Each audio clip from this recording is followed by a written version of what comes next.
Éternel Dieu des armées, créateur des cieux et de la terre, Dieu tout-puissant, nous voici en ce moment dans ta présence bénie. Il y a dit dans ta parole, et voici qu'il est doux et agréable pour des frères de demeurer ensemble.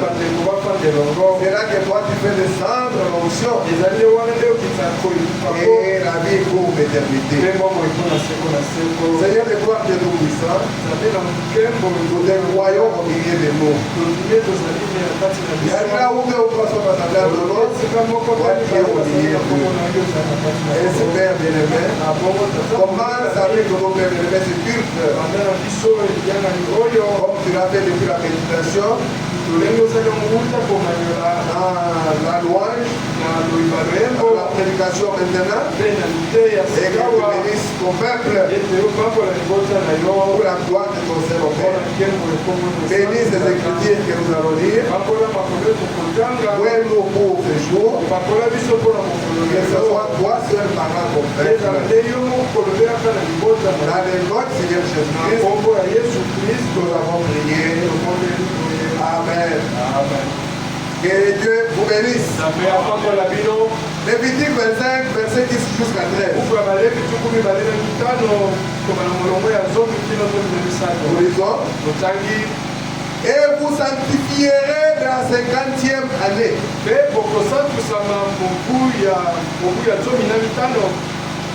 Vous publierez la liberté dans le pays pour tous ses habitants. Ça sera pour vous le jubilé. Chacun de vous retournera dans sa propriété. Et chacun de vous retournera dans la famille, dans sa famille. La 50e année sera pour vous les jubilés.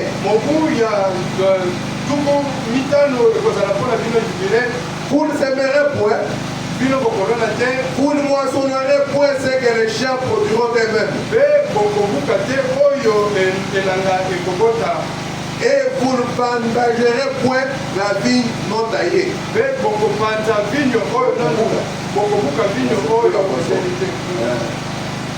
Car c'est le jubilé. Vous les regarderez comme une chose sainte. Vous mangerez les produits de vos champs. Dans cette année de jubilé, chacun de vous retournera dans sa propriété. Que le Seigneur ajoute les bénédictions à la lecture de sa parole. Vous pouvez vous asseoir. Ce matin, nous allons apporter quelque chose. J'étais poussé à parler des cultes de la semaine qu'on va reprendre cette semaine ici. Mais je me suis senti poussé à parler donc la suite des autres si on avait prêché la fois passée.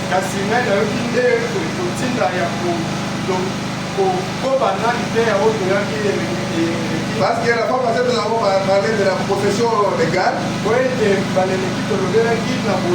La possession légale du livre et de la terre. Alors je me suis senti poussé à parler de jubilé.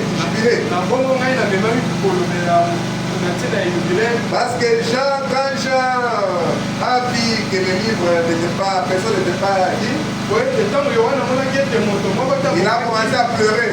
Mais quand le livre a été pris, il y a eu le jubilé là-bas aussi. Le 24 milliards, le 4 mois, tout le monde était dans la joie. Gloire à l'agneau, qui est dit devant des livres, et ainsi de suite. C'était le jubilé. Alors ce matin, nous allons parler d'un sujet. Nous l'intitulons comme ceci. Je ne suis pas avare. Il faut dire que je ne suis pas à vendre. Je ne suis pas à vendre. Je parle de toi. Mon frère. Moi, ma soeur. Et de moi-même. Surtout moi ici. Je ne suis pas à vendre. Mais alors, toi, tu es à vendre. Ok. Amen. Amen. En fait, je reviens. Vous êtes à vendre. Que Dieu vous bénisse. Et si je sais que je ne suis pas à vendre. Ici, nous avons lu dans Lévitique. La Bible parle, disant, et c'est Dieu qui parlait à Moïse pour que Moïse parle aux enfants d'Israël. Il a dit, vous sanctifierez la 50e année. Vous publierez la liberté dans le pays pour tous ses habitants. Ça sera pour vous les jubilés. Chacun de vous retournera dans sa propriété. Et chacun de vous retournera dans sa famille. Amen. Amen. Les jubilés. La liberté. Où? À la 50e année. La 50e année ici, mais après 7 ans. On avait 7 ans. Après 7 ans, il y avait jubilé. Amen. Et après 7 ans, il y avait encore jubilé. Mais à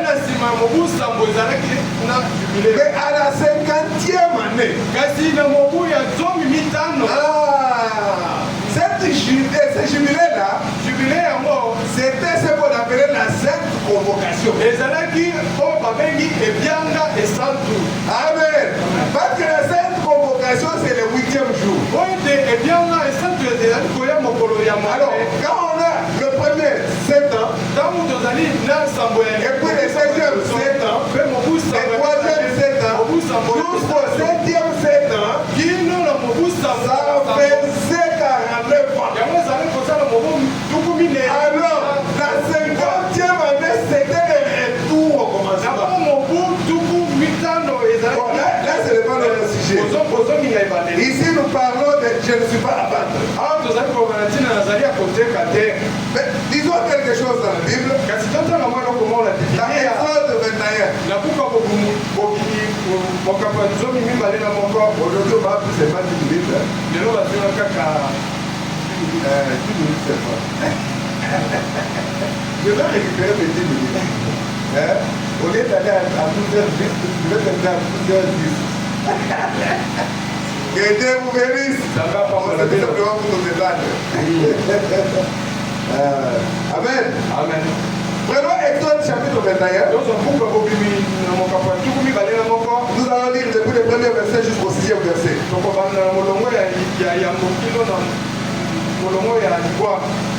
La Bible dit ceci.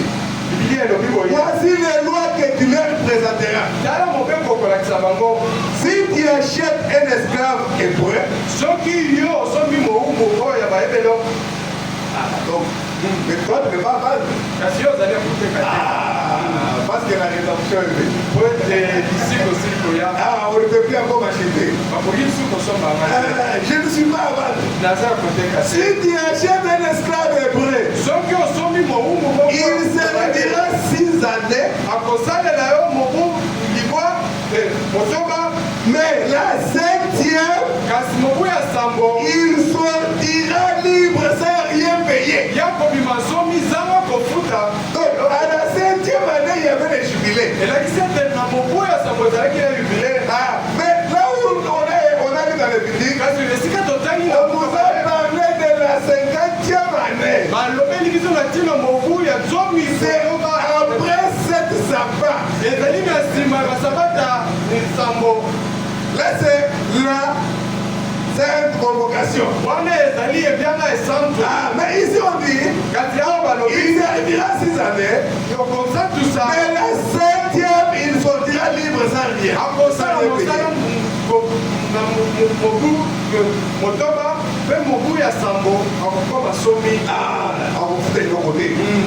S'il est entré seul, il sortira seul.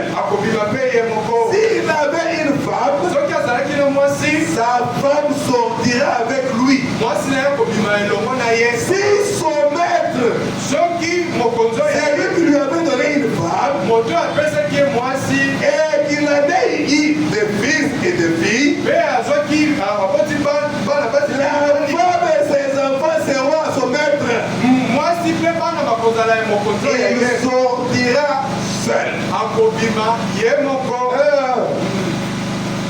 Si le diable t'a pris, et tu es dans son service, tu as donné le diabète. Et c'est là pour l'hypertension. Et puis de base. Et quand tu vas sortir, et tu le laisses cette histoire. Amen. Tu dois sortir seul. Mais si tu étais entré dans l'esclavage avec ta femme, je suis entré avec mes biens. Le diable m'a pris tous les biens que j'avais. Et maintenant je dois sortir. Rien ne va rester. Et soit avec mes biens, mes véhicules, mes maisons. Amen. Amen. Mais ce qu'il y a lui, ça va rester. Amen. Comment moi je vais sortir de chez lui avec la... Là, c'est pour lui appartient. Amen. Amen. Amen. Écoutez, au verset 5, si l'esclave dit, j'aime mon maître, ma femme et mes enfants, je ne veux pas sortir libre, alors son maître les conduira devant Dieu. On va l'amener à l'église auprès des sacrificateurs. Il faut tous témoins.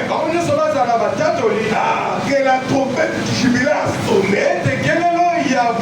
Lui a révisé. Amen. Qu'est-ce qu'on faisait? On l'amenait devant Dieu. Et on le fera approcher de la porte ou du poteau de l'église. Et son maître lui percera l'oreille avec un pinceau. Et l'esclave sera pour toujours à son service. Et il va lui marquer. C'est la marque de la bête. Donc il n'entendra plus jamais la trompette du jubilé. Même si on prêche comment, il va rester comme cela. Parce que le jubilé a sonné. Il a révisé. De quoi cela? Amen. Amen. Mais nous ne sommes pas vendre. Mais vous allez dire, mais là c'est en Israël. Il viendra pour nous acheter nous ici. D'ailleurs, l'époque de l'esclavage en Amérique c'est déjà révolu. Oui, nous parlons de nous. Écoutez ce que le Seigneur Jésus-Christ dit. Nous prenons dans Jean chapitre 8, verset 30 jusqu'à 37.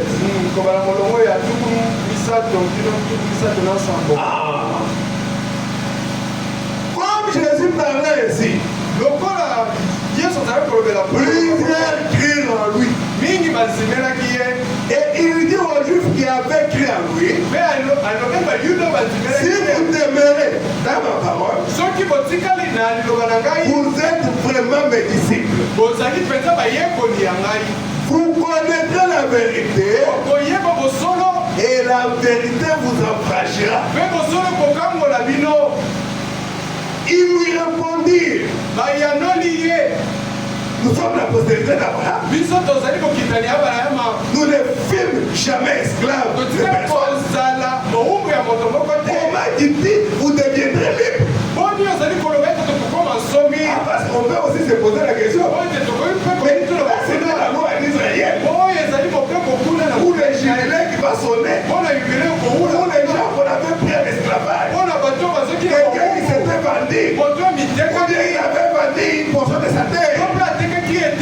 À la 7e année, la trompette du jubilé sonnait. S'il était travailleur chez son maître, il laissait la roue active. S'il était en train de faire la vaisselle, il laisse l'assiette et il part. Le propriétaire ne va pas lui dire mais pourquoi tu pars comme ça? Vous verrez. Il va regarder son maître.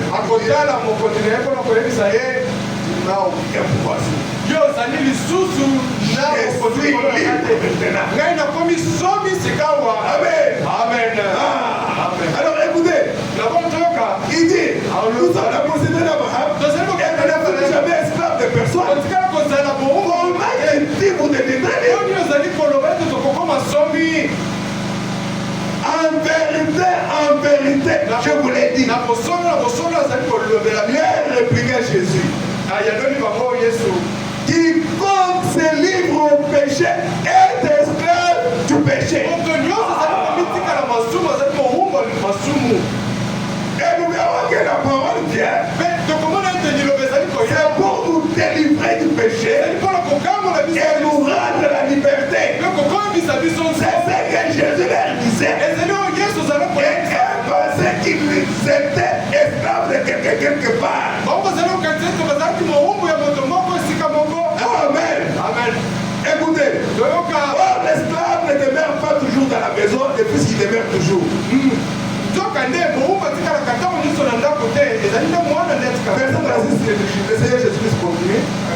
Si donc le Fils vous a franchi, vous serez réellement libre. Je sais que vous êtes la postérité d'Abraham. Mais si vous cherchez à me faire mourir, parce que ma parole ne pénètre pas en vous, c'est cette parole-là qui nous rend libre. Si ma parole demeure en vous, alléluia, vous serez réellement libre. Pas esclaves. C'est ce qui fait que nous ne voulons pas être des esclaves. Nous ne voulons pas nous faire vendre. Alors je ne suis pas à vendre. Dites-moi que je ne suis pas à vendre. Amen. Merci Seigneur. Mais la trompette, quand la trompette sonnait, quand la trompette sonne, il y a toujours une partition dans la trompette.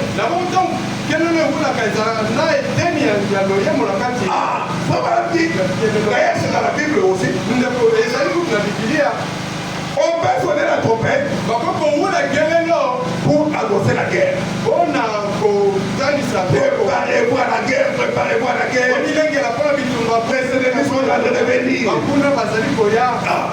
On peut annoncer, on peut proclamer une trompette pour parler des personnages très importants qui arrivent. Comme Joseph quand il descendait des escaliers là-bas en Égypte, la trompette sonnait. Pas la trompette de la guerre, mais la trompette qui disait que tout le monde à genoux, Joseph arrive. Il y avait aussi une trompette, la trompette du jubilé. Alors, quand la trompette sonne, il faut identifier la trompette. Si la trompette donne un son confus, comme Paul le dit dans 1 Corinthiens 14, verset 8, au verset 8, 14, 8, il dit ceci, si la trompette donne un son confus, les gens ne sauront pas se préparer à la guerre. Est-ce que c'est la trompette qui le fait? Est-ce que c'est la trompette du jubilé. Est-ce que c'est la guerre? Est-ce que c'est le président qui arrive? Mais les gyrophares là, et puis c'est l'ambulance ou bien c'est le président? Alléluia. Il faut identifier la trompette. Parce que la trompette reste de sonner. Ça ne passe par-dessus la tête. Il demeure stable. Alléluia. Amen. Et la trompette, nous avons dit que c'est la parole. Qu'est-ce que Frère Madame dit dans la fête de trompette? Paragraphe 103 jusqu'à 106. Nous disons Frère Madame dit ceci. Parce que nous parlons de la trompette du jubilé. Quand il y a plusieurs trompettes, nous allons voir que c'est le Frère Madame qui explique là-dessus. Paragraphe 103 il dit ceci. Maintenant, remarquez, les trompettes dont nous parlons, c'est un appel au rassemblement. Soit pour une fête, soit pour une guerre, soit pour une personne, soit pour un jour sacré. C'est-à-dire que chaque trompette a sa façon d'être sonnée. Si c'est le jour de fête, et que celui qui soit la trompette, soit la trompette de la guerre, les gens vont mourir. Alléluia. Amen. Et la trompette, n'oubliez pas que c'est l'évangile. Ça ne doit pas donner un son confus. Ça doit être clair. Pour que la personne puisse se préparer à la guerre. Pour que la personne sache que c'est maintenant la liberté. Soit pour un jour sacré, ou pour quelque chose du même genre. Frère Madame dit ceci. Ce que cela signifie, c'est un rassemblement des gens. Une trompette. Quand nous sommes réunis ici, c'est parce qu'une trompette a sonné. Le septième sonnera de sa trompette. Voilà que nous sommes ici. C'est une trompette. Alléluia. Une trompette. Paul a dit, quand la trompette aura un son confus, il pourra se préparer pour la guerre, ou pour la paix, ou quoi que ce soit d'autre. Il saura. Vous devez reconnaître le son de la trompette, reconnaître le jour et son message. Alléluia. Et savoir que nous sommes maintenant à la 7e année. La trompette qui sonne là, c'est la trompette du jubilé. On doit maintenant sortir et aller libre. Je ne suis pas vendre. Merci Seigneur. Oh, le seul moyen pour vous de reconnaître le son de la trompette, c'est de regarder ce que dit la partition.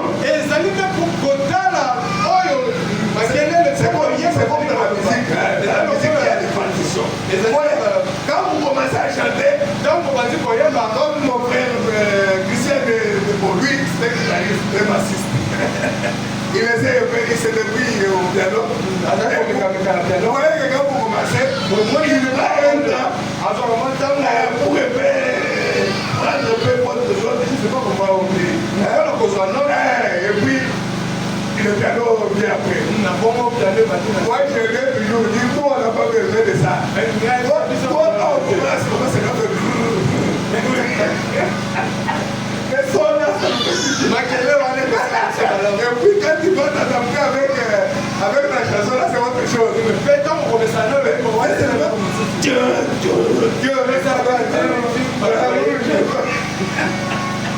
Mais comme il est de la musique, il devrait toujours garder vraiment les principes. Oh, le seul moyen pour vous de reconnaître le soir, c'est de regarder ce que dit la partition, c'est tout. Ah, il veut savoir est-ce que c'est le ton ou il a commencé par c'est fa ou quoi. Et surtout moi, si vous pouvez me suivre, vraiment, je chante, j'adore les chansons. Je ne sais pas quel ton il va prendre. Il commence par un ton, il sent que je suis déjà d'enfant. Alléluia. Merci Seigneur. Chacun a son domaine. On continue au 105. Il continue, il dit, le compositeur a écrit le livret. Et le chef d'orchestre doit être dans l'esprit du compositeur. Sinon, il ne va pas la mesure comme il faut. Et alors là, tout est de travers. C'est-à-dire que le compositeur qui a écrit son livre, c'est Dieu lui-même, la Bible. Les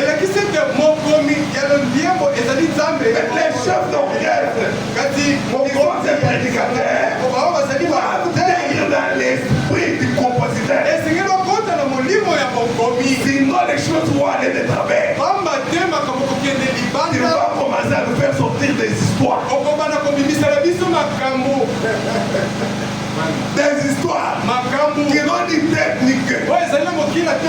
Nous croyons seulement ce que Frère Branham a dit. C'est qui est conforme à la parole. Parce que c'est la Bible d'un bout à l'autre. Et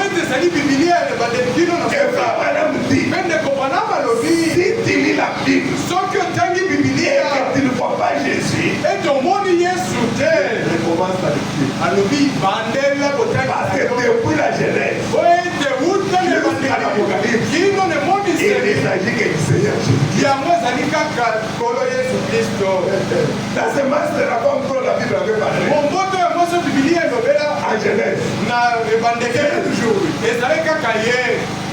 Dans l'Apocalypse, je viens bientôt. C'est toujours lui. Jésus l'alpha et l'oméga. C'est toujours lui. Dans toute la Bible. D'ailleurs, Jésus disait aux Juifs. Parce qu'ils disaient non, nous avons la loi de Moïse. Et Jésus leur disait Moïse va parler de moi. Sondez les Écritures. Sinon, vous mourrez dans vos péchés. Moïse a parlé de moi. Amen. Amen. Alors il faut être dans l'esprit du compositeur. Ça, c'est toujours fait des problèmes. Il dit, c'est là le problème aujourd'hui. Nous avons trop de chefs d'orchestre. Trop de prédicateurs. C'est qui est bien. Parce que le morceau est grand. Il faut prier au maître de la moisson d'envoyer des serviteurs. C'est qui est bien. Mais il faut que les serviteurs restent dans l'esprit du compositeur.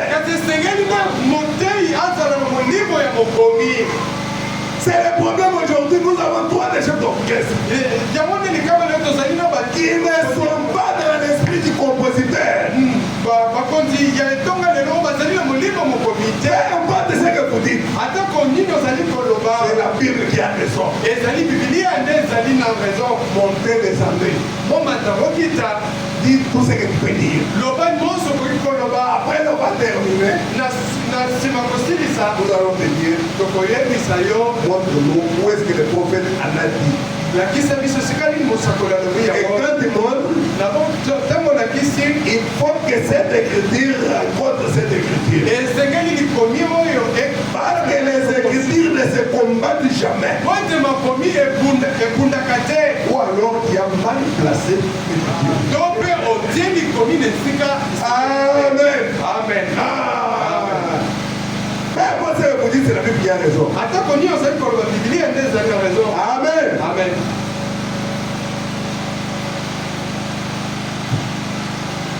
Merci Seigneur. Quand la prophète soit c'est pour parler d'un événement majeur qui arrive, une personnalité importante, peut-être c'est la guerre, et ainsi de suite. C'est ainsi que Dieu avait dit, comme on avait dit l'autre fois dans l'Épître 25, que les terres ne s'évadront pas à perpétuité. Il y aura un temps où les propriétaires doivent rentrer à sa propriété. Alors, l'esclave ne peut pas rester aussi en perpétuité esclave. À moins que lui-même décide de cela. C'est qu'on peut décider d'être esclave. Peut-être on se pose la question, est-ce que c'est possible? Oui, les gens choisissent d'être esclaves. Alors que frère madame dit, Dieu n'a pas fait l'homme pour qu'il soit esclave d'un autre homme. Et là, les frères madame est en train de condamner ce qui s'est passé en Amérique quand on achetait des esclaves. Il dit, Dieu a créé l'homme. L'homme en a fait l'esclave. C'est qui n'est pas bien. Merci Seigneur. Écoutez ces frères madame. Dans la leçon de l'Antichrist. Dans la leçon de... Qu'est-ce que vous voulez dire là? Ok. Je voulais prendre les leçons de Dieu.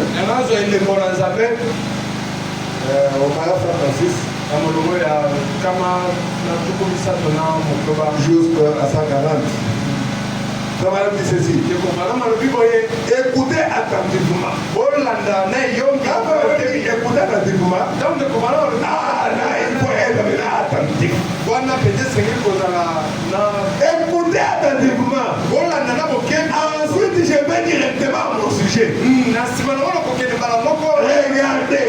Dans l'Ancien Testament, quand quelqu'un était dans l'esclavage, et qu'ensuite il avait été acheté là à un prix, il devait servir ce maître-là jusqu'à l'année de jubilé. Et lorsque l'année de jubilé arrivait, une trompette retentissait. Et pendant que cet esclave était là, lui et ses enfants, sa femme, et tous désiraient retourner chez eux. Alléluia. C'est comme Adam avait perdu les livres. Et tous voulons rentrer dans notre position initiale. Et pour que nous soyons ramenés dans notre position, il faut que le prix des rachats soit payé. Et là, Dieu s'est fait lui-même homme. Parce que c'était lui le parent d'Adam. Alors pour être le parent rédempteur, il faut être le plus proche parent. Avoir la chair comme un homme. Et cet homme et sa femme et ses enfants, ils désiraient retourner chez eux. Ils marchaient d'un pas lourd dans les champs. Le maître de corvée les frappait par ici et par là. Travaillez vite.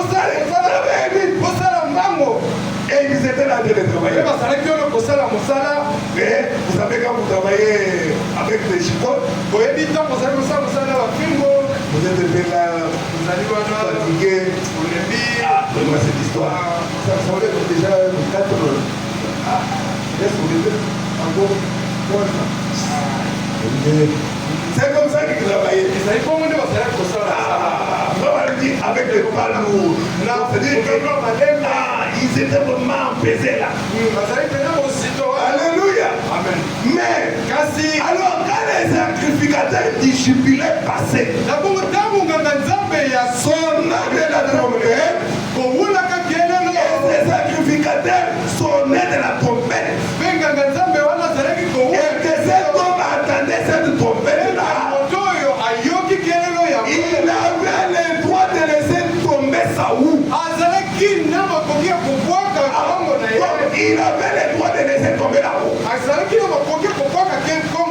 Pourquoi? Parce que la trompette a sonné. Amen. Amen. Il est esclave. Quand les sacrificateurs de la trompette du jubilé passé et qu'il sonnait la trompette, il avait le droit de laisser tomber Saoul. Il avait le droit de laisser tomber tout ce qu'il faisait. Regardez son maître de combat en face de lui. Il n'a plus le droit de le frapper. La trompette a sonné. Termine d'abord le travail. Il n'a plus le droit de me taper. C'était comme ça. Avec le jubilé. Amen. Amen. Tu n'as plus le droit de me frapper une fois de plus. Je suis libre. Il s'en allait et rentrait directement chez lui. Il me dit pourquoi les sons du jubilé avaient retenti. Une fois cela entendu, il est parti. Et il continue de dire, et c'est l'évangile. Les jubilés, il vous libère du péché. Amen. Amen. Quand l'évangile vient, vous l'avez reçu. Vous n'êtes plus à vendre. Vous pouvez dire je ne suis pas à vendre. Vous êtes libre de tout ce que c'est ça, de toutes les habitudes. Dès que l'évangile vient, et que tu vois cela, il devient libre de toutes les habitudes.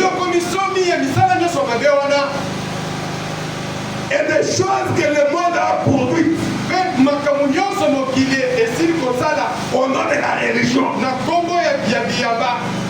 Tant chez les protestants que chez les catholiques. Alors on commence à vous dire des histoires. Tu sais, on va commencer à porter la couleur chocolat bleu. C'est bien tout. Oh non, ça c'est ce que nous avons décidé. Vous voyez que ce n'est pas la parole. Là c'est un credo. Une pensée humaine. La pensée humaine n'apportera jamais la vie. C'est ça que la parole de Dieu. On va commencer à porter jaune rouge. J'aimerais bien le rouge passer dehors. Quand je me suis venu le rouge. Alléluia. Alors, maintenant, jaune rouge, ça vient d'où? Est-ce que c'est écrit dans la Bible? Oh non, non, c'est les anciens qui s'étaient réunis. Et on a pris la décision pour nous différencier des autres. Nous devons porter jaune rouge. Ça devient une pensée humaine. Alors, même si tu ne portes pas les jeunes rouges, tu iras toujours au ciel. Alléluia. Parce que Dieu n'a pas parlé de ça.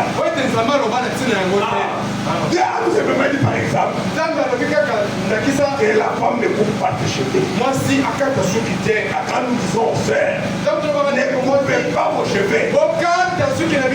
C'est ce que Dieu a dit. Et nous lisons cela dans la Bible.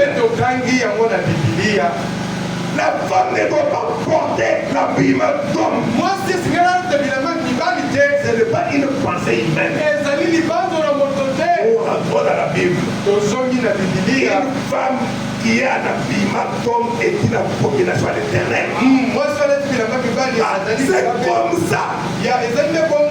Ce n'est pas au nom pour nous chez nous. Ici, nous n'avons pas de chez nous. Nous parlons de la parole. Nous disons que la parole a dit. La Bible a dit. C'est pas qu'on doit chez nous là-bas. Chez nous. Chez nous, c'est ça la dénomination.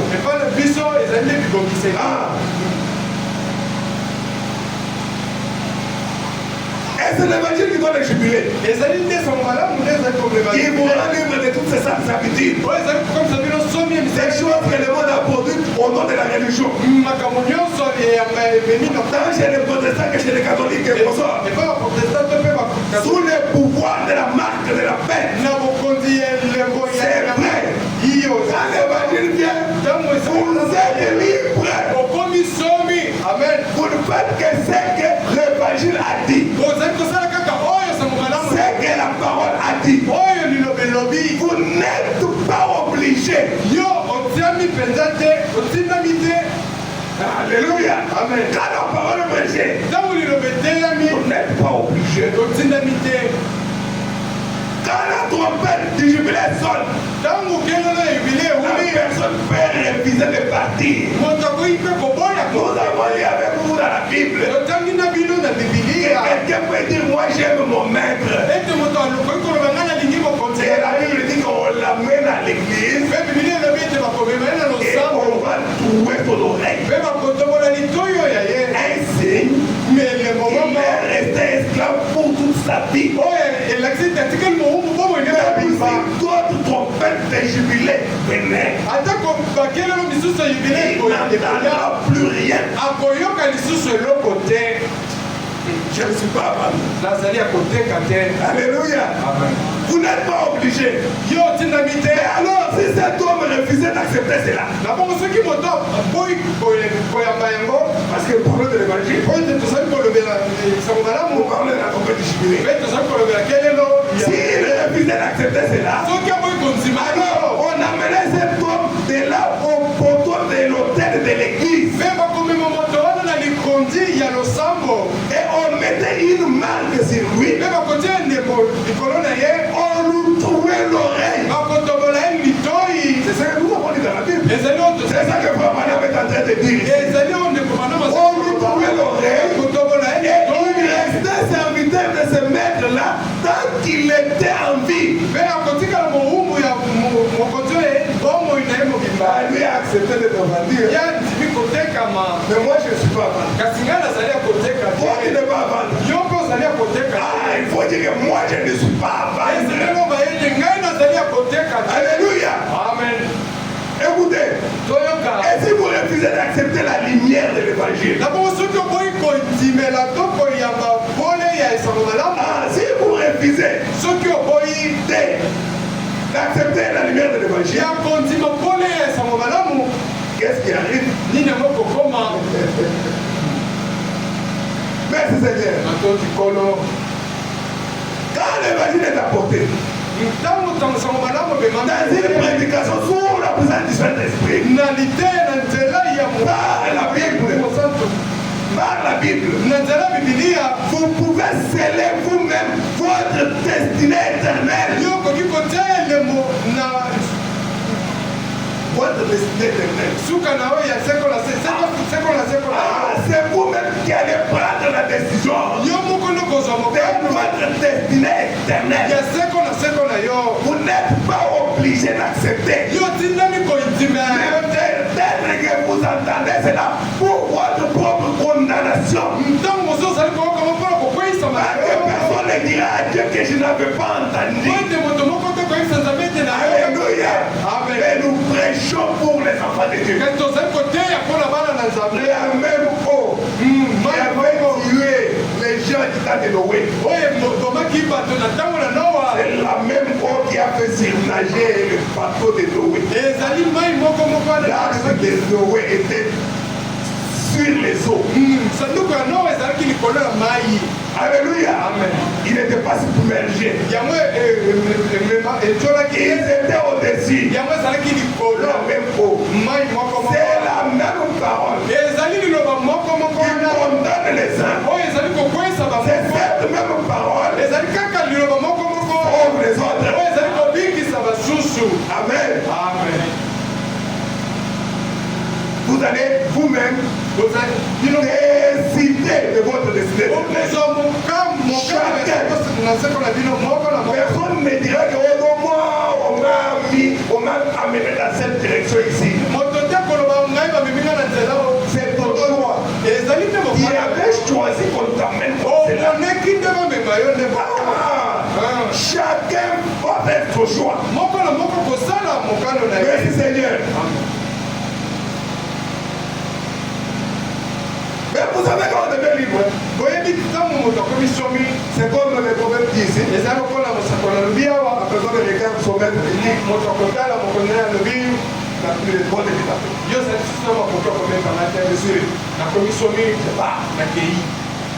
Je pars. Quand la parole vient, on n'a pas peur d'âme. Oh, dans la famille, ils vont faire je ne sais pas quoi là. Ils vont me tuer. Non. Il faut leur dire, j'ai écrit à la parole. On n'avait aucun pouvoir sur moi. Oh non, il y a des quartiers. Oh, s'il me voit porter la veste,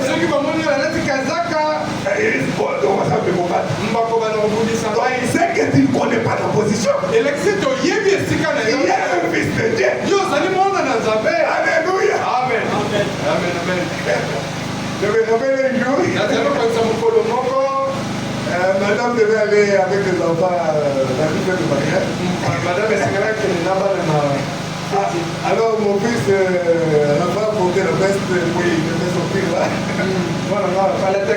Je me dis, c'est pas parce que c'est moi le frère qui est là. Alors quand il passait les autres, on dirait frère Carlos.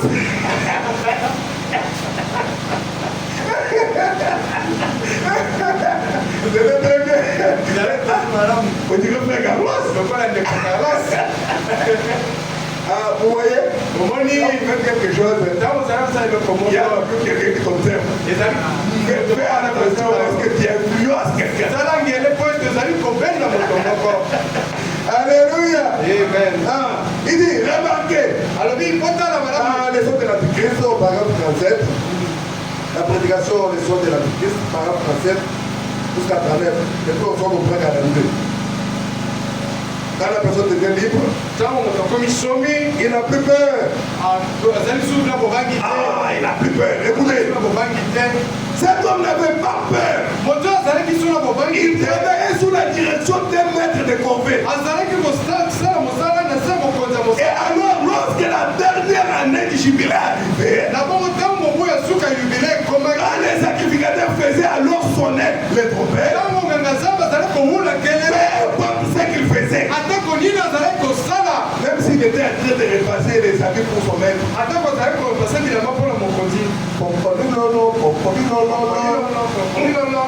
c'est le jubilé. Il laisse le faire. Il laisse le faire sur les pantalons. Il n'a pas le temps de commencer à arranger les histoires. Comment il va te faire pour moi? Donc, lui était dans cette position sur le pantalon. Il laisse le faire. Même si le pantalon se brûle. Non, moi je pars. Je suis libre. Amen. Il n'avait plus peur. Oh, on va me bouffer. On va te bouffer. Notre Dieu est un feu dévorant. Il faut reconnaître ta position. Et alors, lorsque la dernière trompette, l'année de jubilé est arrivée, peu importe ce qu'il faisait, s'il était dans les champs en train de cercler, et que les voix du jubilé retentissaient, il pouvait pharaon. Et il a ses surveillants d'esclaves. Tu n'as plus aucune autorité sur moi. Amen. Toi qui te dis le chef de la famille. Moi j'ai une autre famille. Je ne demande pas de respect. Je ne te jurie pas. Je ne te dénigre pas. Mais ce que toi tu as dit là, ça ne va pas arriver. Alléluia. Là tu n'as plus peur. Tu n'as aucune autorité sur moi. Je rentre chez moi auprès de ma femme et de mes enfants. Je suis libre. Pourquoi disait-il cela? Parce qu'il avait entendu cela.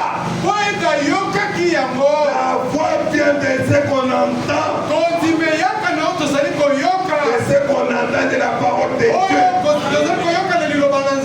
C'est ce que la Bible dit. La voix vient de ce qu'on entend. Ce qu'on entend de la parole de Dieu. Quand la parole est prêchée, tu dis Amen. Je passe là. Et j'arrive là-bas. Ta tante commence à te menacer. Toi, c'est-à-dire que tu trouves que tu ne parles. Ce que j'avais entendu, ça m'a donné la foi. Ma femme, ce que tu dis là est faux.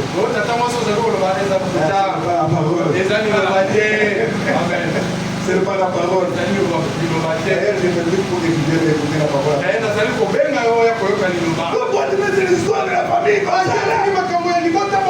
Il faut prendre ces statues et te garder chez toi. Ce n'est pas la parole. Mon Dieu est plus que les statues.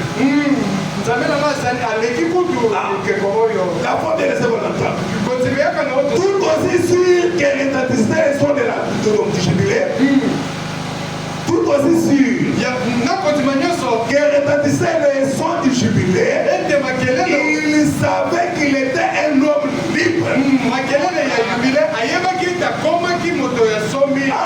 Pendant que la parole de Dieu est prêchée ici, sans toi libre. Alléluia. Et Jésus-Christ est venu sur la terre pour apporter un jubilé à la race humaine. Afin que par la prédication de l'évangile, par l'écoute, par la foi, il puisse libérer chaque esclave du péché. La parole de Dieu, c'est notre jubilé. Alléluia. Aucun chef de corvée ne peut nous donner des ordres. Tu dois aller à Kimboura.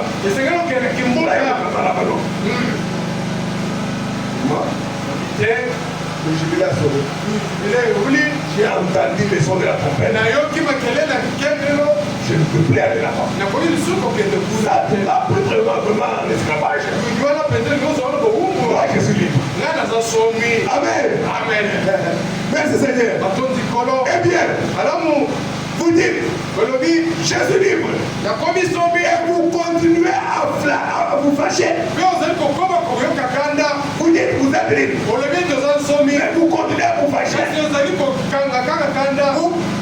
Frère nous a dit, dès que vous êtes libre, toutes les mauvaises habitudes.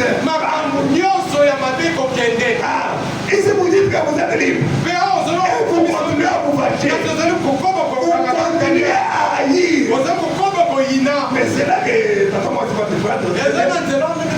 Parce que oui, ou bien elle va chercher toujours une porte ouverte. Bon, il dit qu'il il est déjà chrétien. Il avait une juillet, non? Il avait une juillet.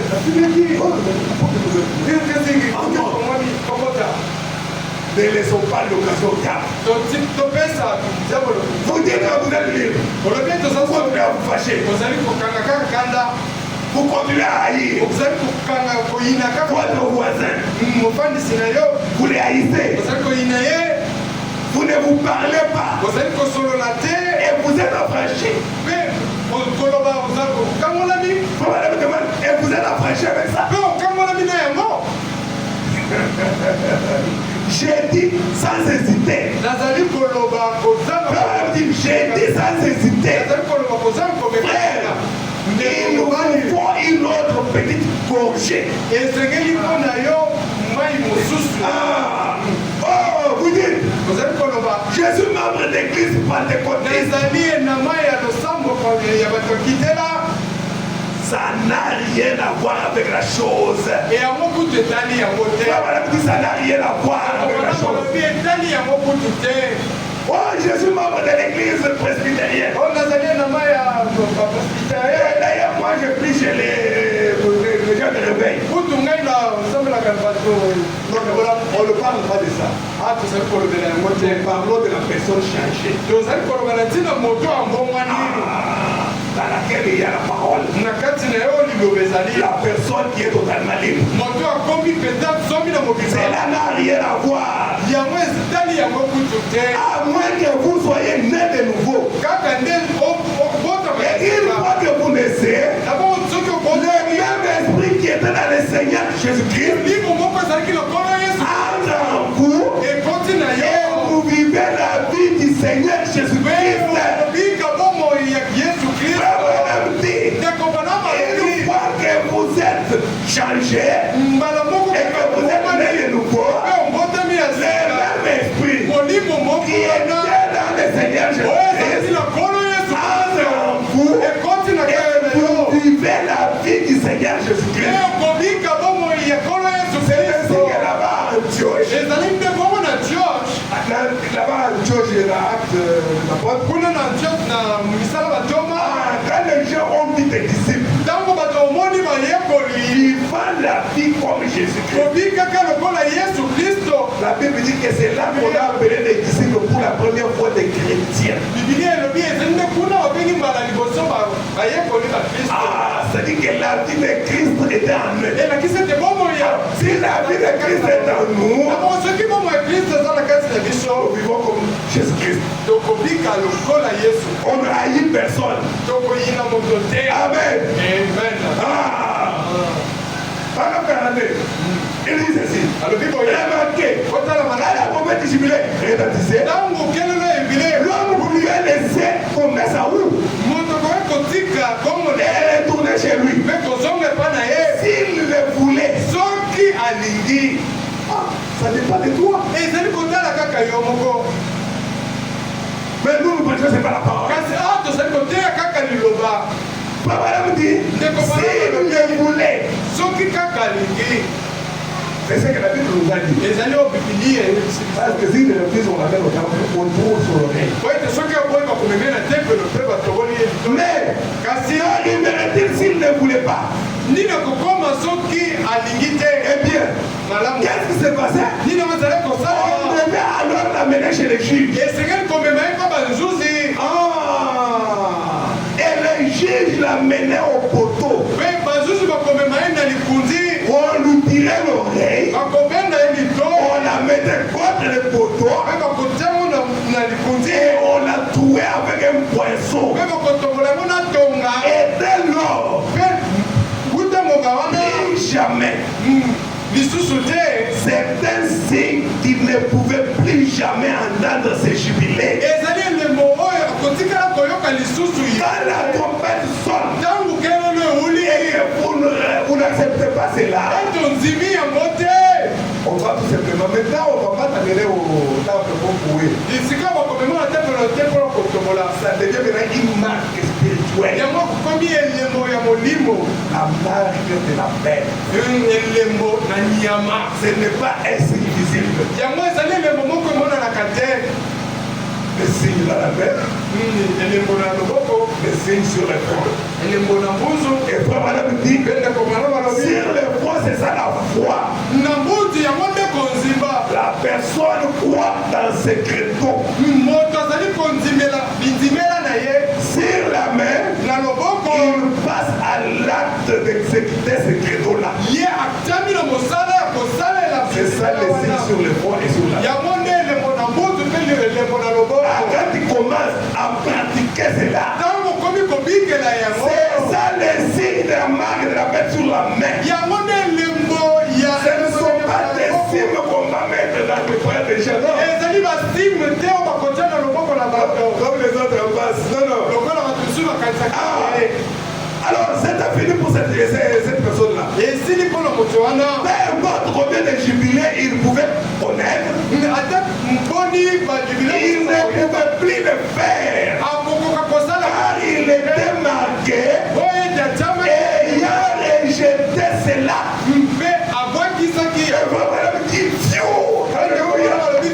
Alléluia. Merci Seigneur. Ce n'est pas les nègres, mes frères. Il avait rejeté la vérité. Et en rejetant la vérité, il était condamné à être pour toujours hors du royaume. Hors du jubilé. Où on retourne à la communion. Vous direz, cela peut-il nous arriver, frère Branham? Absolument. Assis dans l'église, cela t'arrive. Parce qu'elle n'a pas voulu croire en parole. Ah, écoutez, ça arrive. Merci Seigneur. La trompette du jubilé. Quel est le jubilé? C'est ce message. C'est l'évangile. La parole pointe de l'heure. Vous savez, quand Jésus discutait avec les pharisiens, c'est ainsi malheur de Moïse. Les pharisiens ne disaient pas le contraire. Mais au temps de Jésus, cette loi-là n'avait plus sa place telle qu'elle pensait. Dieu avait déjà fait un pas. C'est ainsi que Jésus disait, si vous restez dans votre loi-là, vous mourrez dans vos péchés. Alors que du temps de Moïse, ne pas croire dans la loi, c'était la mort. Dieu se déplace. Amen. Merci Seigneur. Dieu se déplace. Écoutez, dans la prédication, le prophète a prêché sur la marque de la bête. 17 février 1961. Parce qu'il y a beaucoup de marques de la bête. Paragraphe 72. Après, on prend cette date qui s'est passée.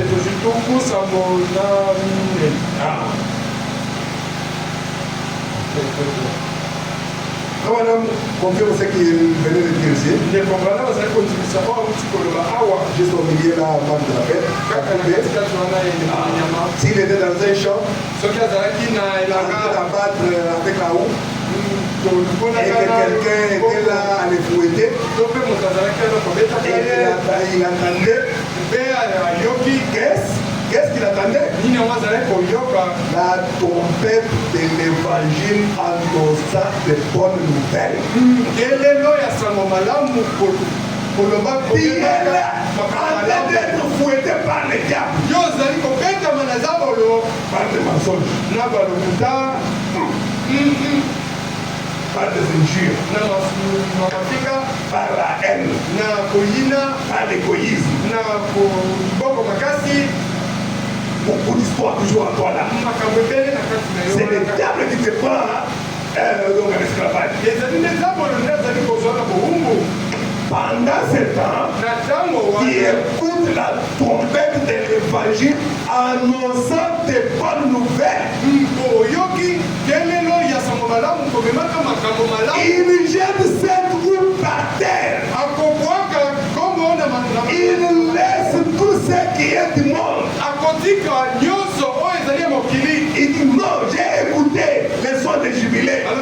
il retourne et dit, il n'a plus à régner sur moi. Tu ne peux plus régner sur moi. Tu ne peux plus régner sur moi. Merci Seigneur. J'ai un droit. Je peux m'en aller libre sans devoir de l'argent qui que ce soit. Parce que là-bas, la quoi a été payé. Alléluia. Le prix du rachat a été payé. Amen. C'est ainsi que maintenant je parle libre. Merci Seigneur. Et si vous entendez la vérité et que vous vous en éloignez, alors votre oreille va être bouchée et vous n'entendrez plus jamais cela. Même si on prêche en dessous de votre vie, terminé. Et déjà marqué en dehors du royaume. Alléluia. Amen. Merci Seigneur. Au temps du soir, la lumière paraîtra. Vous savez la lumière, c'est la parole. La parole est une lumière à mes pieds. Et le soir, c'est la fin du jour. C'est-à-dire, la parole viendra au temps du soir. À la fin des temps. Au temps de la fin. Amen. Au temps du soir, la lumière paraîtra. C'est vrai. Pendant que les lumières du soir brillent, pourquoi ne recevez-vous pas cela? Pourquoi ne venez-vous pas à cela? Ne soyez pas scellés à l'écart. Ne restez jamais assis morts. Croyez au Seigneur Jésus-Christ et soyez scellés dans le royaume. Madame dit, croyez au Seigneur Jésus-Christ et soyez scellés dans le royaume. Qu'est-ce que la marque de la paix? C'est rejeter les Saint-Esprit. Parce qu'il n'y a que deux marques. Il y a le sceau de Dieu qui est le Saint-Esprit. Et il y a le sceau de l'Antichrist qui est la marque de la paix. Tu rejettes le Saint-Esprit, tu reçois automatiquement la marque de la paix. C'est comme ça que ça se passe. Tu rejettes le diable, tu es scellé dans le royaume. Il n'y a que le thé là. On est là assis, je vais te faire le choix. Le choix c'est quand tu écoutes là. Et il y a deux marques. Il y a le Saint-Esprit, il y a la marque de la paix. Alléluia. Merci Seigneur. Et recevoir la marque de la paix, c'est rejeter le Saint-Esprit. Et Dieu nous accorde que la date est qu'on termine. Amen. Écoutez, vous allez dire, moi avec ce que j'ai fait ici, mon péché est tellement grand, je ne sais pas si tu m'as... Non. Le jubilé est plus que tout cela. C'est quelque chose qui pourrait tout simplement la décision. Tu te dis, cette fois-ci, c'est la mienne. Cette fois-ci, c'est la mienne. Question de prendre décision. Comme madame me dit dans les retours de jubilé, c'est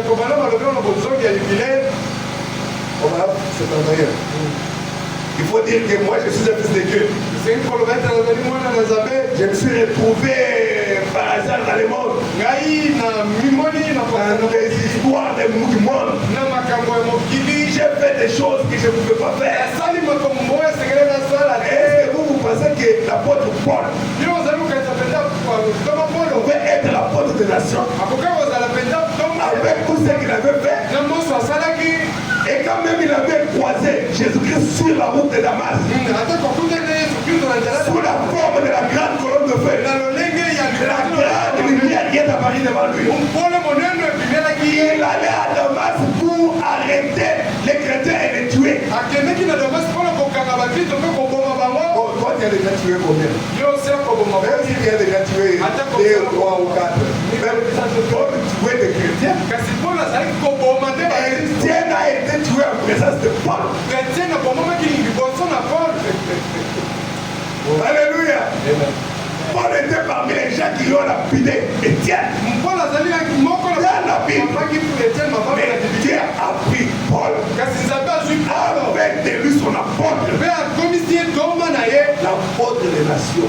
ntoma ya bamabota C'est Paul qui est sorti avec la parole de Jérusalem. ezali nde paulo abinina liloba na jérusalem Parce que Pierre et les autres sont restés toujours à Jérusalem. po ete petelo na basusu Ils avaient toujours cette idée-là que les autres sont des païens. Et c'est vrai que nous étions des païens. azalaki kende libanzo na ye basusu C'est ainsi que Dieu a suscité Paul. eza na bomo nde nzambe Et Paul est sorti de Jérusalem. me paulo abimaki na Il est allé prêcher à Rome. ake koteya Il kuna na est allé roma à Corinthe. mpe ake na corinthe Il est allé à Éphèse. ake na Pas efeso sur la base en Asie mineure. kuna nyonso na C'est asia Paul qui a prêché aux païens. ezali paulo nde ateyaki bapagano Il est l'apôtre des païens. azali ntoma ya bapagano L'apôtre des gentils. ntoma ya L'apôtre mabota des nations. to mpe ntoma ya mabota Merci Seigneur. Parole 71. Les retours et les jubilés.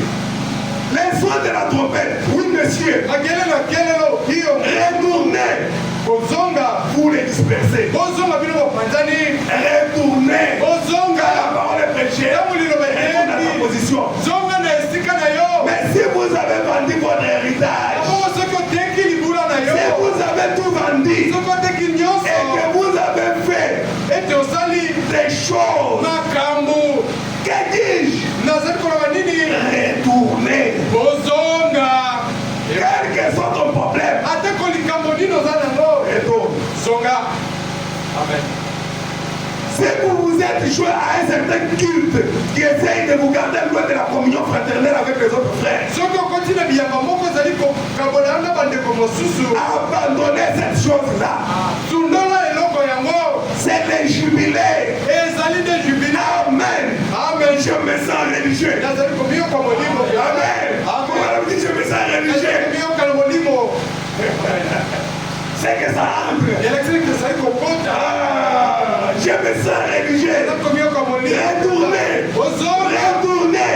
C'est les jubilés. ezali Ne jubile laissez pas cela passer. otika yango te eleka Souvenez-vous. okanisa Ne laissez pas cela passer. otika yango eleka te Dit, ne laissez pas cela passer. ekomana bazali kotika yango Retournez dans eleka votre position de fils de Dieu. ozonga na esika na bino mona na nzambe Ah, retournez.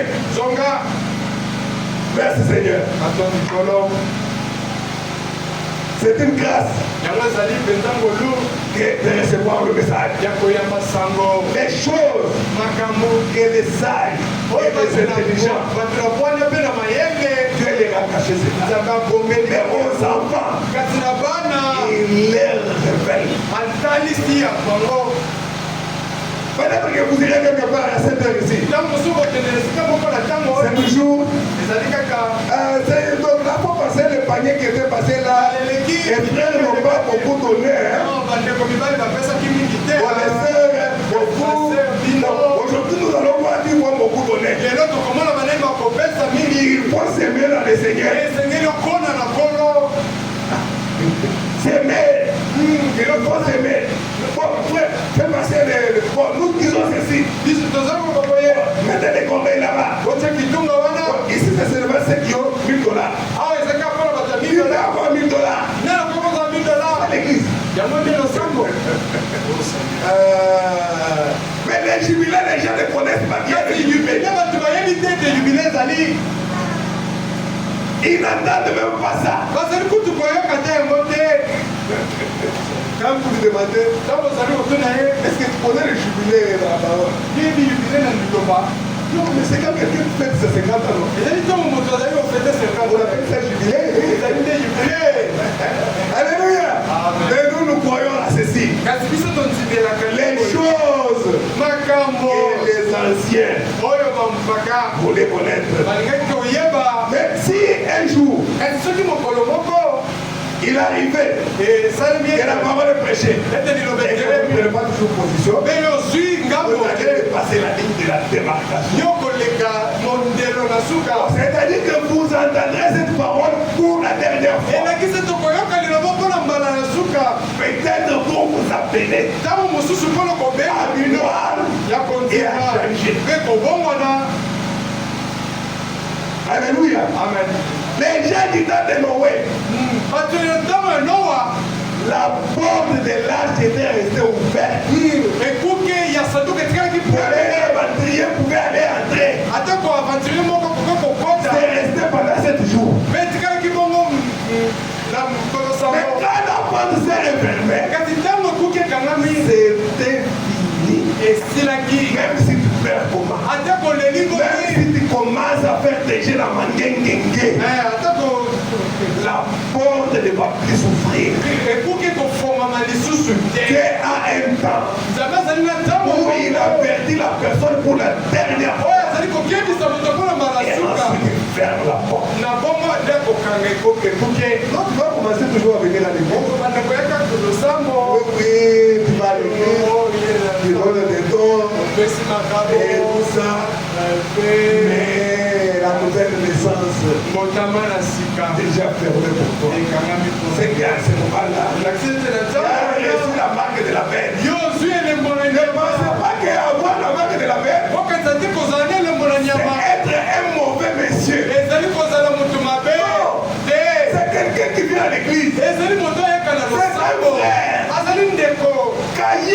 Caïn n'a pas tué Abel dans un bar. C'était à l'église, ils étaient partis tous prier. Mais Caïn avait la marque de la bête. Il était mauvais. Il a tué son frère. Où? Pas au marché. À l'église. Parce qu'ils avaient amené leurs offrandes. Chacun avait monté son hôtel. Caïn a amené des fruits et des fleurs. Et Abel a eu la révélation. Il a dit que c'était le sang. Il a amené la dos. Et Dieu a créé l'offrande d'Abel. Où? À l'église. Et Caïn a haï Abel. Il n'a pas attendu qu'il sorte pour qu'il le tue sur la route. Il a tué Abel sur son hôtel. C'est que Caïn était quelqu'un de prier. La personne peut être là en train de prier. Il nous donne aussi des offrandes. Caïn donnait. Les scellés de la marque de la bête. Alléluia. Amen. Merci Seigneur.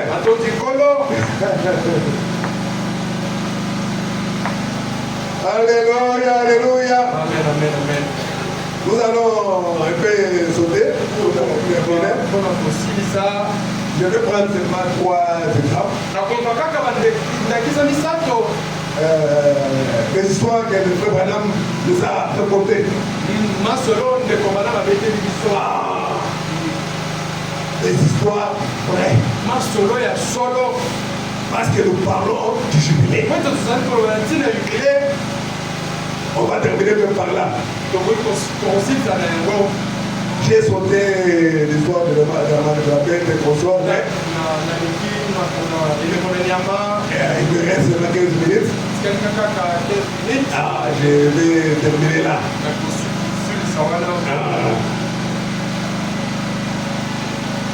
Écoutez, Bon, je prends à partir de...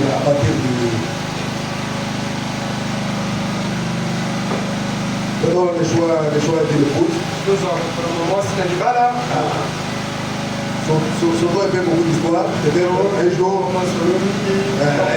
on pourra avoir le temps de revenir sur cela. Peut-être on a un autre angle. Maintenant, nous allons profiter. Les choix qui l'épouse au paragraphe 28 jusqu'à 30, écoutez. Parce que vous allez dire, oh, mais c'est comment? Oui, chacun de nous doit faire un choix. Et frère Madame dit, toutefois, il viendra bientôt un temps où vous devrez faire un choix. Vous ici, croyez simplement ceci, que l'heure où vous allez faire un choix est arrivée. Vous allez devoir le faire. Et ce choix est pour bientôt. Et vous avez madame dit, et c'est aussi une chose dangereuse d'attendre jusqu'à ce que cette dernière ère-là arrive.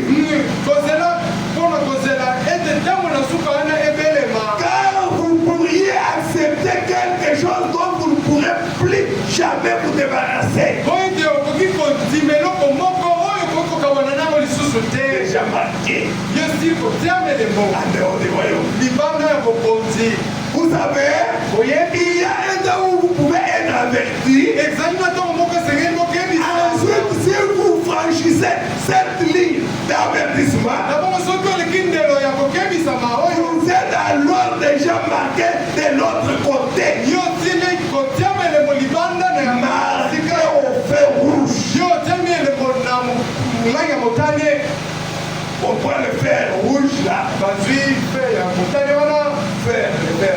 On met dans le feu. Le fer rouge. Comme on marquait les animaux là. Ah, voilà, me dit ceci. Si la parole est venue et que la personne écoute cela, et qu'il n'arrive pas à faire le choix,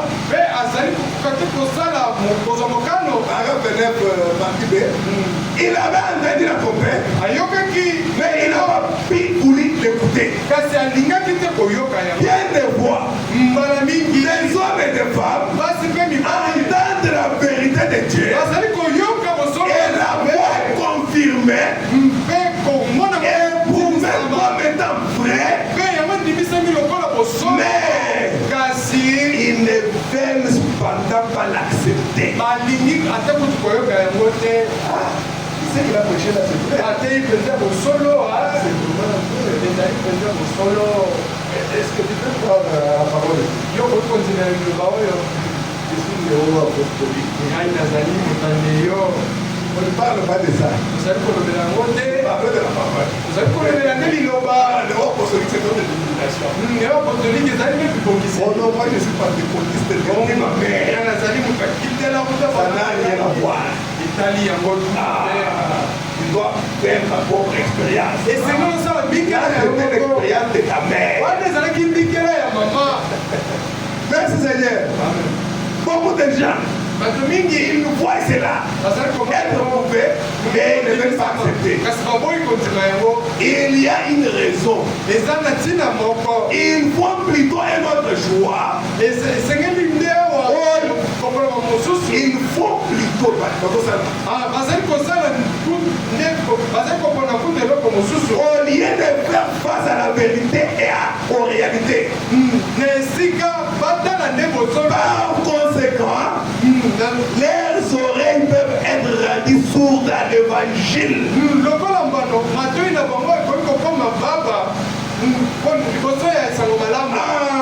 Ils ne l'entendront plus jamais.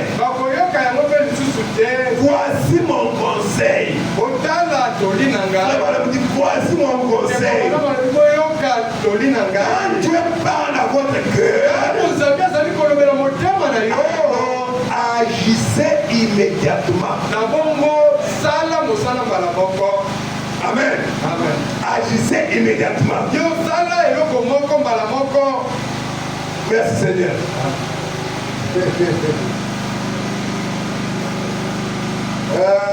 Merci Seigneur. Je vais dire, on prend trois histoires. Écoutez. Ici, Frère Madame nous parle de ce monsieur ici. Il y a beaucoup de choses que je saute, mais on ne peut pas faire autrement, on doit aller jusqu'à la fin. Bon, ça d'abord, j'ai dit ça. Avant d'arriver à notre histoire. Et là, c'est vraiment bien des histoires qu'on va lire. Peut-être qu'on va raconter. Aujourd'hui, c'est écrit dans le il dit quel parfait exemple est l'évangile de Jésus-Christ.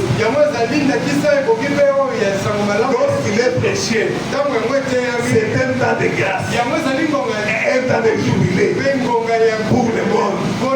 Peu importe qui tu es, peu importe ta couleur, peu importe la dénomination à laquelle tu appartiens, peu importe combien tu es tombé dans le péché, où c'est qui ne va pas avec toi, il peut devenir libre. Lorsque tu entends sonner la trompette de l'évangile, il est libre. Mais si tu tournes le dos au message et que tu refuses de l'écouter, remarque qu'on te perce l'oreille avec un pinceau. Cela veut dire qu'il a traversé la ligne de la démarcation entre la grâce et le jugement. Et que tu n'écouteras plus jamais l'évangile. Tu ne progresseras jamais. Tu dois demeurer un esclave du système dans lequel tu te trouves pour le reste de ta vie. Si tu refuses d'écouter l'année de grâce, l'année de grâce est là. Nous devons accepter cela. Bonne grâce. Merci Seigneur. Nous parlons de l'histoire du vieux corbeau. Nous racontons l'histoire d'un vieux corbeau. Le corbeau, c'était un autre corbeau. On l'appelait Johnny, on lui avait donné le nom de Johnny. Papa Johnny, l'autre papa Johnny qui est ici là. Donc on l'appelait Johnny de Corbeau. On a parlé de ça dans le message de la prédication Moïse et des grands serviteurs. À partir du paragraphe 43. Écoutez ce que Frère Madame dit. Il raconte l'histoire et dit il y a quelque temps, un vieux fermier avait un champ de maïs. Donc un fermier, donc il avait fait son champ de maïs. Alors les corbeaux venaient chaque fois et venaient poter le maïs. Et finalement, ce vieux fermier-là a fait un piège. Et quand les oiseaux là sont arrivés, il y a eu un corbeau qui était bloqué. Alors, les corbeaux qui étaient bloqués, allez, le monsieur est venu, il l'a attrapé. Il l'a accroché à un poteau là. Il a délié là. Alors, chaque fois il essayait de voler, parce qu'il était lié. C'est pas madame qui a votre histoire. Alors, les autres oiseaux venaient, et ça faisait peur aux autres oiseaux tenir dans ces champs-là. Et comment compagne ça va moi? Parce qu'ils ont vu qu'un de leurs est attrapé. Alors, les autres criaient. Johnny! Johnny! Allons vite parce qu'il va faire froid. Donc, il ne l'ont pas volé. On a ça qu'on prend sur le On m'a attrapé ici. Par les liens de la famille. On m'a attrapé ici. Moi, c'est le Paul qui m'a attrapé. On dit les copains étaient là dans le champ. Dans le champ de monsieur là. Alors, si vous continuez à lire, madame dit, il disait qu'un homme de bon cœur est passé par là. Parce que Johnny avait pris beaucoup de temps. Il commençait à s'affaiblir. Il ne pouvait manger que ceux qui étaient autour de lui. Là. Bon, il avait déjà faim, il avait plus de force. Et quelqu'un de bon cœur est passé. Comme le bon samaritain. Il a trouvé Johnny le corbeau. Attaché. Alléluia. Il a proclamé la liberté pour Johnny le corbeau. Il a détaché Johnny le corbeau. L'homme de bon Dieu est parti. Alléluia. Amen. Mais Johnny le corbeau étant déjà libre, il était inconscient de sa liberté. Et il était toujours là, il tournait. Le message de la liberté est arrivé. C'est arrivé jusqu'à Johnny. Et corbeau là ne trouvait que. Pourquoi? On est déjà habitué avec ça depuis longtemps.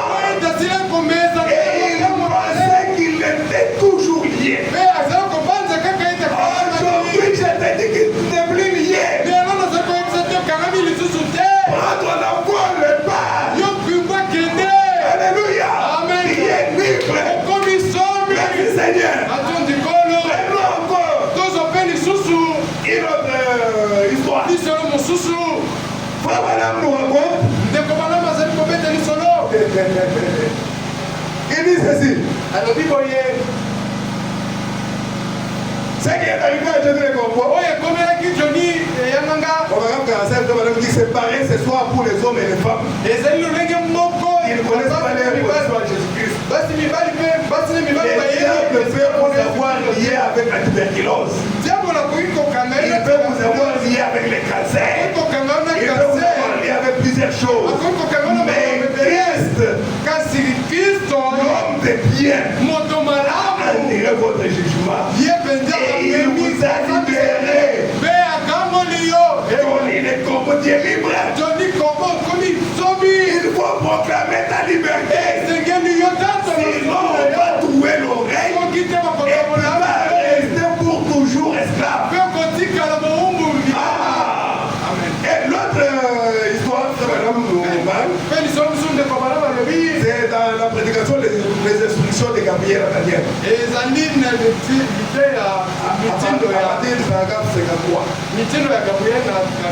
Il y avait un jeune homme qu'on avait arrêté aux États-Unis. Il était un militaire. C'était pendant la guerre de sécession. Alors, il a pris la guerre. Il a déserté. Alors, on l'a arrêté. Et il était là au cachot. Condamnation à mort. Comme la loi qu'on a levé chez nous, depuis la guerre, on a la mort. Alors, les garçons devaient être condamnés. Ils devaient être tués. Et frère Madame dit, son ami est allé les voir. Il a eu compassion. Ah, on doit trouver mon ami. Un jeune homme comme ça là. Mais seulement il ne pouvait pas trouver les gens spécifiques qui n'ont fui la guerre. Ah, et son ami est parti tout triste. Madame dit sur le chemin, il croise le président Abraham Lincoln. mokonzi Abraham l'école. Ah, le président américain à l'époque là. Yo azalaki mokonzi mboka Amerika na tango Comment wana. tu passes là, peut-être au fait. Voilà, Fatia azalaki koleka.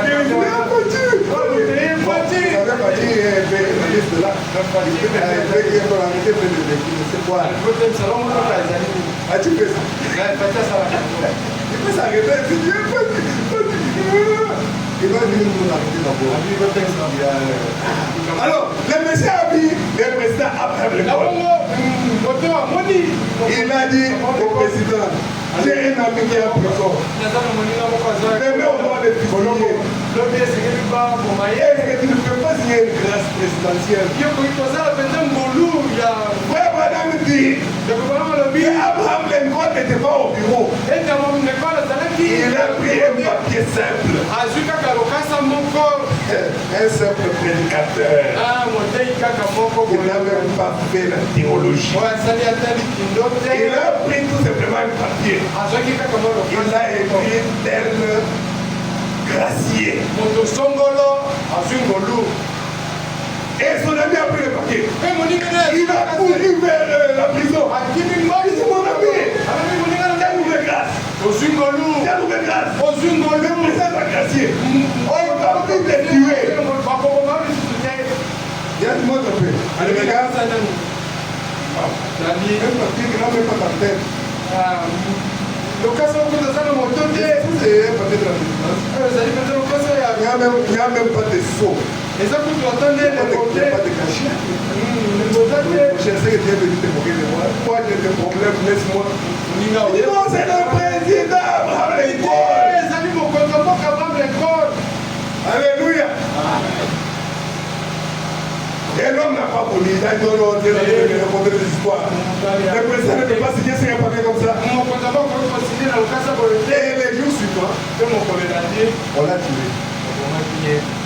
La nouvelle est arrivée juste chez Abraham Lincoln. Le président a dit, qui a tué ce jeune homme-là? Qui a signé sa grâce? C'était son jubilé.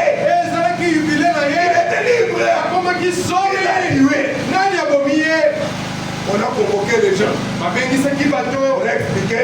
Non, lui, quand on lui a donné le papier, il a refusé ça. Il a dit non, ça ce n'est pas le président. Il a fait de me faire passer le temps. C'est comme ça on a dit. Alors, quand madame dit, la cour s'est réunie le jour suivant pour voter une loi qui a en vigueur jusqu'aujourd'hui. La grâce n'est grâce seulement pour celui qui a raison comme grâce. Amen. La grâce n'est grâce pour celui qui reçoit comme une grâce. Ces garçons-là n'ont pas reçu sa grâce. Il a refusé. Il a trouvé que c'était simple. La vie éternelle peut venir au peuple. Un simple papier comme ça là. Il n'est même pas pape. Ça c'est quoi ça? Message de grâce. Oui. Dieu prend les choses simples. Alléluia. Pour manifester sa gloire. Et la grâce des grâces. Et quand il reçoit cela comme grâce.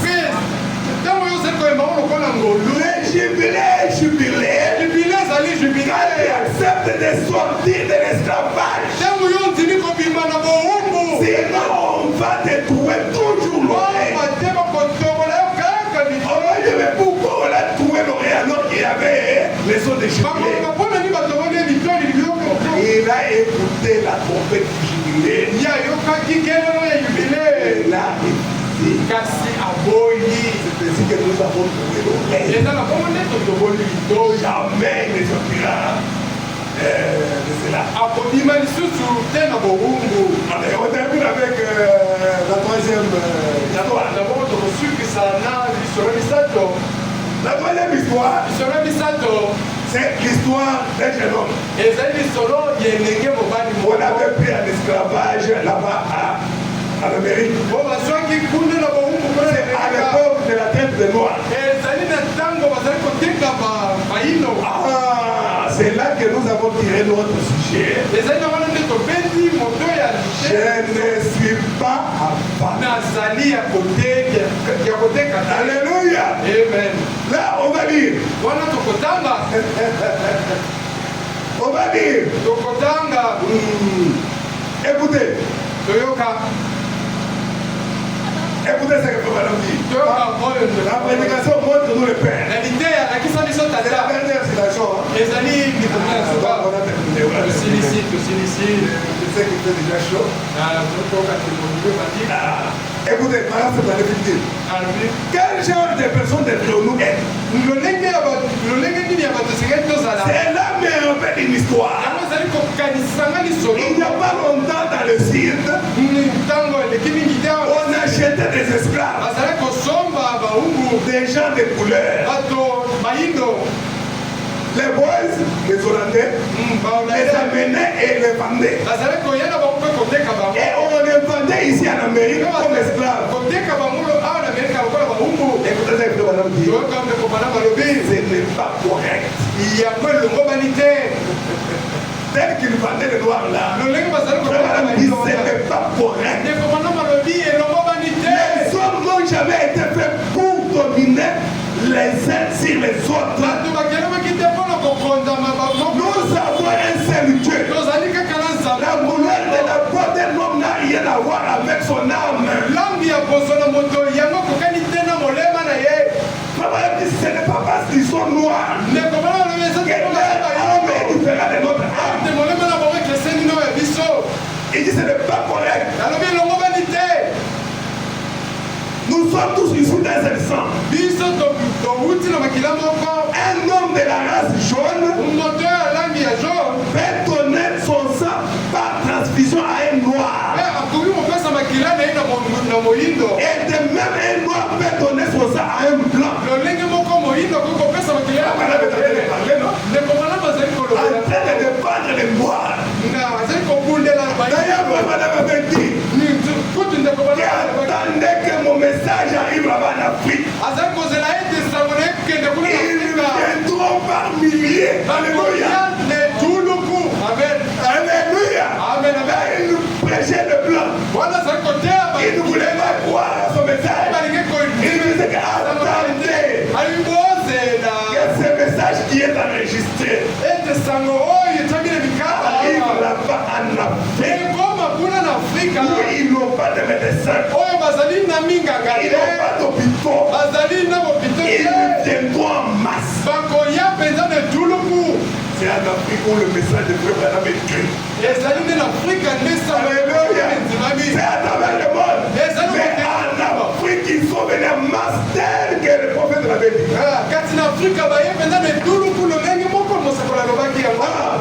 Il dit, un homme peut donner son sang à un blanc. Un seul homme, Dieu a fait toutes les nations. Un seul homme.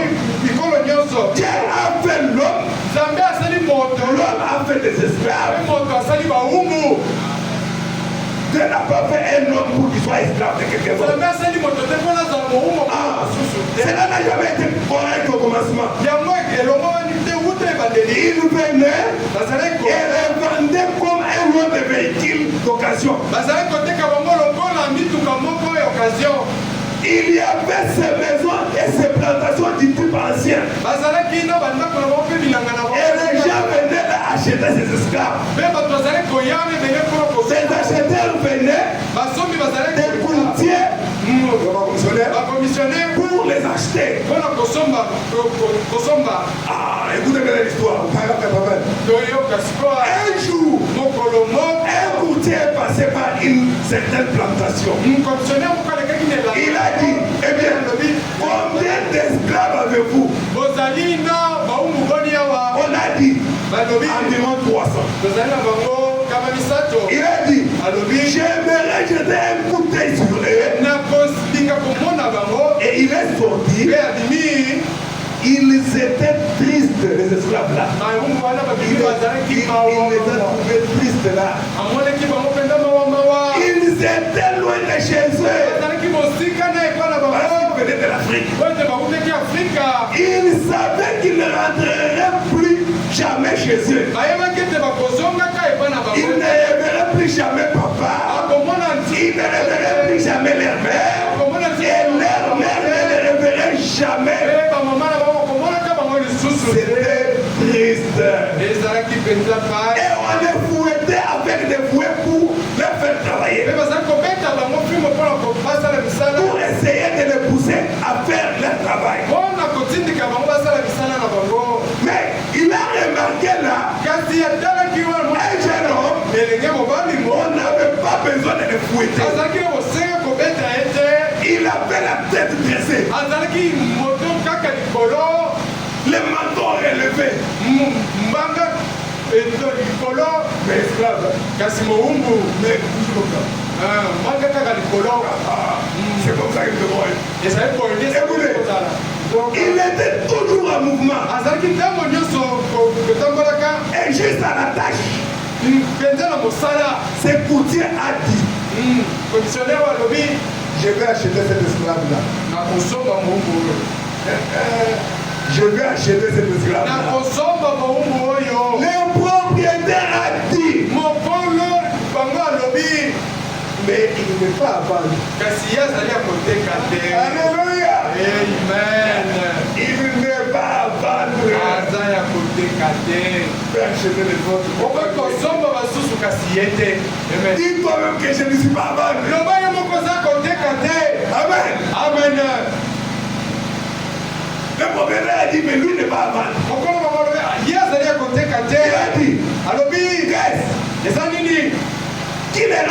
dit, qu'est-ce qu'il est là un peu différent comme ça?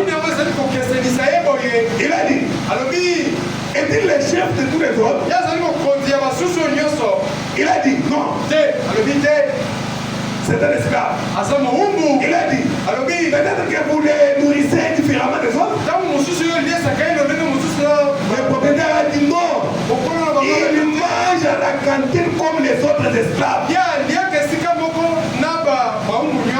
a dit, qu'est-ce qui les rend si différents des autres esclaves? Le propriétaire a dit, je me le demandais moi aussi. Jusqu'à ce que j'ai compris. Là dans leur patrie, en Afrique, d'où ils viennent, son père est le roi de la tribu. Et quoi qu'il soit étranger ici, il sait pendant qu'il est le fils d'un roi. Alléluia. Il était là. Comme les autres esclaves. Mais seulement, il avait toujours la tête haute. Je vais l'acheter. Non, non, lui ne pas mal. Pourquoi tu ne vas pas? C'est qui le chef de l'autre? Oh, l'autre, il doit me faire manger. On mange tous au même endroit. Qu'est-ce qui fait que lui est que... Mon cher, moi aussi, je vais te poser cette question. Quand j'ai fait des recherches, j'ai trouvé que là en Afrique, d'où ils viennent, son papa était roi. C'est ainsi qu'il se sent toujours comme prince. C'est comme ça que nous devons nous sentir. Il y a des scènes qui vous mettent du mal. Et dis moi je suis fils du roi. Mon père est roi au ciel.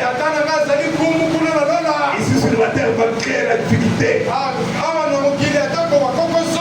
Il n'a même pas de bon matin mon père.